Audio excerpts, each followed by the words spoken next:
On the island of Mindanao in the southern Philippines, Islamic terror has been a problem since the 1970s. But now, radical Islamist factions have joined forces and aligned themselves with ISIS. In May 2017, several hundred fighters took over the city of Marawi and declared a caliphate stronghold in Southeast Asia. The Philippine army is fighting back, but the resulting battle has turned out to be much more difficult than anyone predicted. Our Frontlines team traveled to the Philippines to find out why. We traveled several hours by road from the nearest airport to get to Marawi, a city of 300,000 in the southern part of Mindanao. We passed many checkpoints the closer we got to the fighting. Our intention was to embed with the Philippine military on combat operations. The army had already lost more than 70 men, and the terrorists, known here as the Maute, were making them pay dearly for every square meter. So this is as far as we've been able to go so far into the city of Marawi. We're inside the evacuation zone. All the houses around here have been evacuated. The city of Marawi is majority Islamic, and we can hear the bombers going overhead as they're actively engaged in fighting ISIS just inside of the city of Marawi. So there's a lot more Muslims in Indonesia, right across the sea, than there are here in the Philippines. Why did they choose this one small town of Marawi to try to establish a caliphate? Maute are homegrown. They are a local of Marawi city. ISIS, in a way, they were successful in rampaging cities and destroying, Syria and Baghdad, but they weren't successful enough to set up their own government. And so they're moving towards the Far East.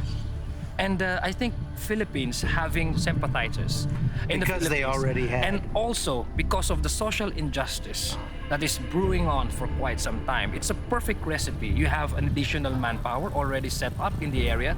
You have a narrative that you can use to get more supporters, sympathizers, and get more members compared to Indonesia, which is purely, it's Islamic State, and Malaysia is Islamic State. So in terms of narrative or social injustice, it's missing in Indonesia. So it's a perfect recipe to stage war here in Marawi City.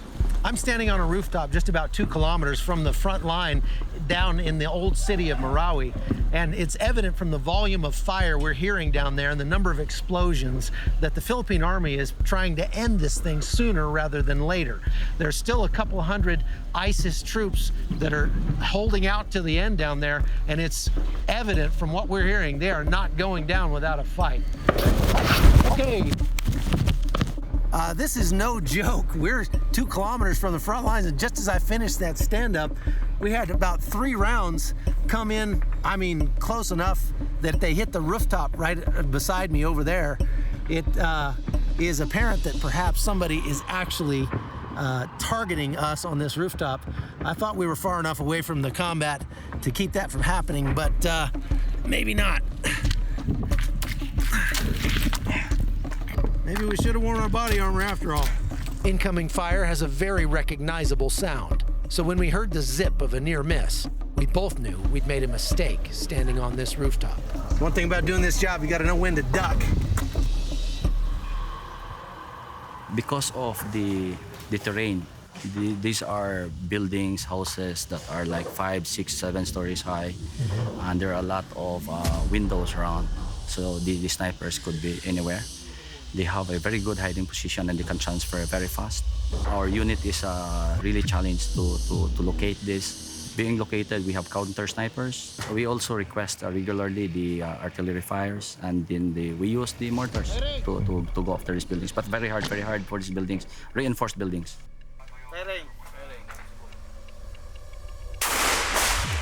Where is the sniper fire coming from mostly? Just like where those minarets are there? Yeah, the minarets.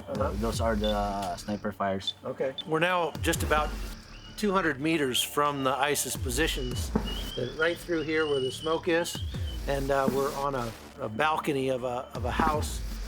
We have to keep our heads down because the snipers in these minarets here that know that this position is here.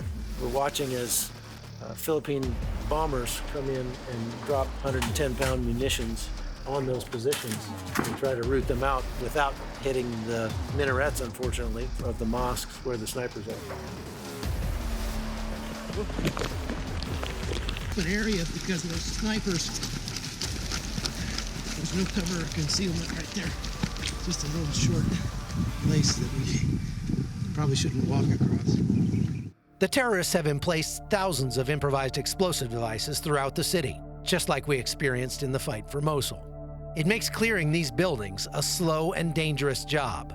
A lot of improvised explosive devices right now being rigged in the different houses. So you have to be very careful once you secure an area to go through and clear each one very systematically, right? House by house, building by building, rooms by rooms, we have our troops across the bridge or across the Agus River.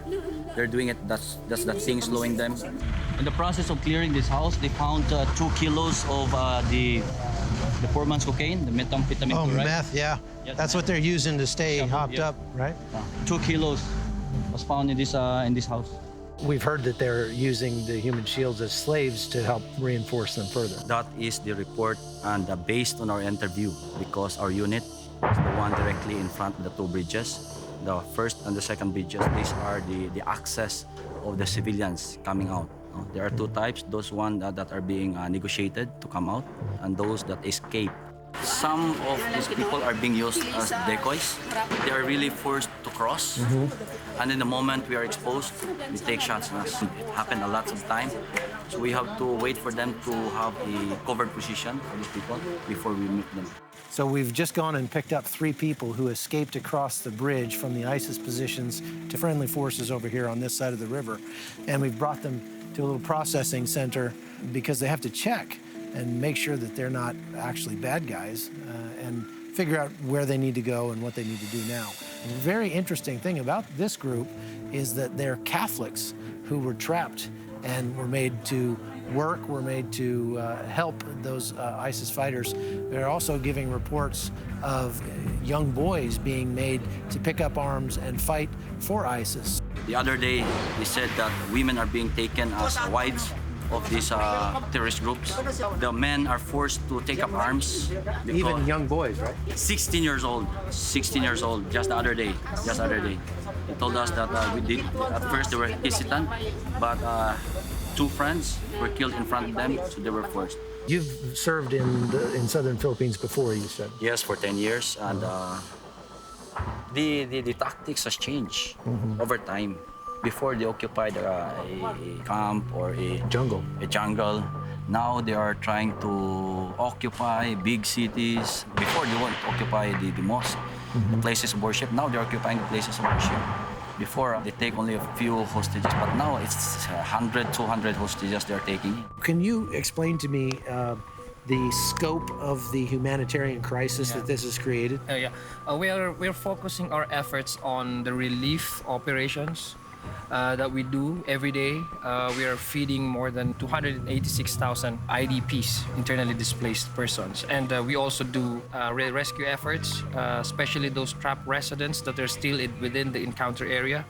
And we also do retrieval operations like the dead bodies that are scattered in the streets. If they're really Muslims, why are they destroying the place of Muslims? Almost 98% are Muslim in Marawi city, so why are they doing the fight in the city? That's interesting you say that, because in the United States, when people hear that Marawi city is almost all Muslim, they think that the Muslims support what they're doing there. No, Muslims are not supporting what they are doing.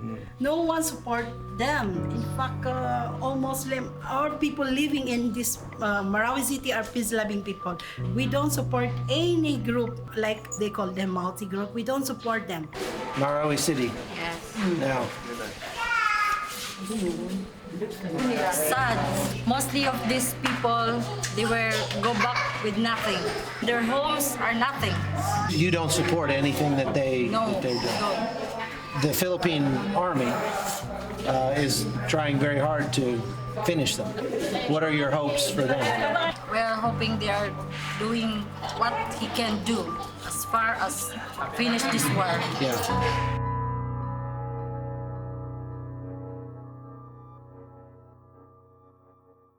From Syria and Iraq to Southeast Asia, ISIS terrorists are being rooted out of their strongholds around the globe.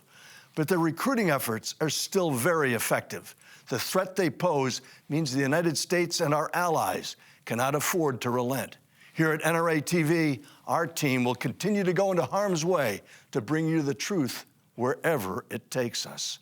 From the front lines of freedom, I'm Oliver North for NRATV.